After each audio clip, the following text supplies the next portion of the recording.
My Crypto Radio News.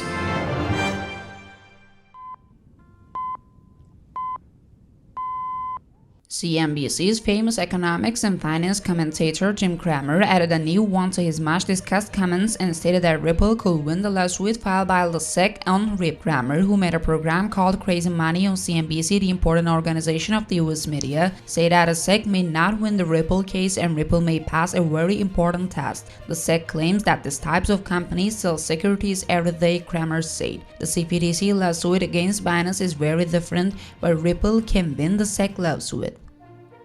Belarus, which has provided tax relief to companies working in this field, especially crypto money miners, has announced that it has extended its law in this direction until 2025. In particular, President Lukashenko, in a statement he made in 2021, said to young people who immigrated to Poland to find a job with better conditions. You can mine cryptocurrencies. Job opportunities in the crypto space are plentiful in this country. You don't need to immigrate to Poland, he said. Belarus has also passed a law that allows owners and employees to overseas vintage firms to enter the country visa-free. Famous investor Tim Draper, who has predicted a price of $250,000 for Bitcoin since 2018 and stated that his figure can be seen in 2023, said that the banking crisis is an alarm for people to wake up. Speaking to Being Crypto from the US media, Draper said, "I have told the CEOs of many companies that companies should buy Bitcoin with enough money for at least 2 pay periods. I mentioned this as a warning against the possibility of governments or banks going bankrupt, because Bitcoin is a protection against the over-regulated banking system and bad government administrations. Bank failures like Silicon Valley Bank will further accelerate Bitcoin adoption. For those who are both reluctant and indecisive to buy Bitcoin, this is a wake-up call. I think they will be convinced too."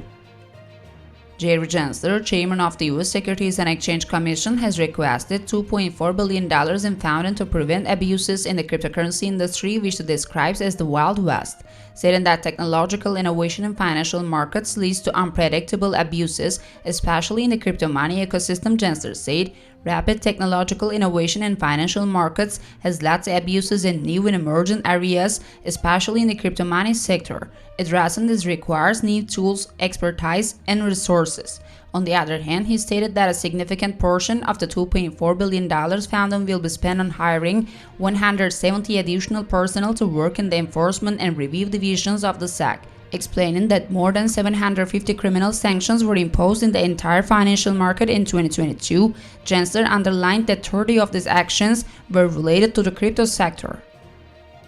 Binance Exchange announced a new cryptocurrency listing and announced that it will open Radiant Capital in the innovation zone.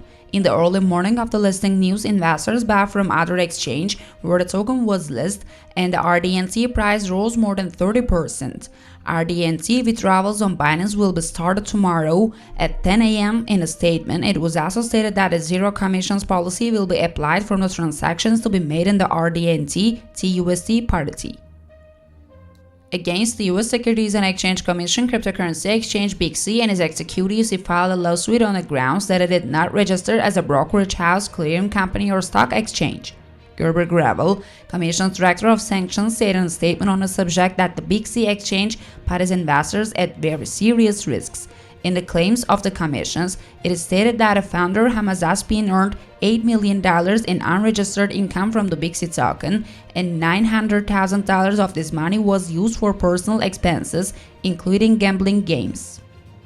Prepared by My Crypto Radio News Center, we have transferred the news. Happy day, everyone.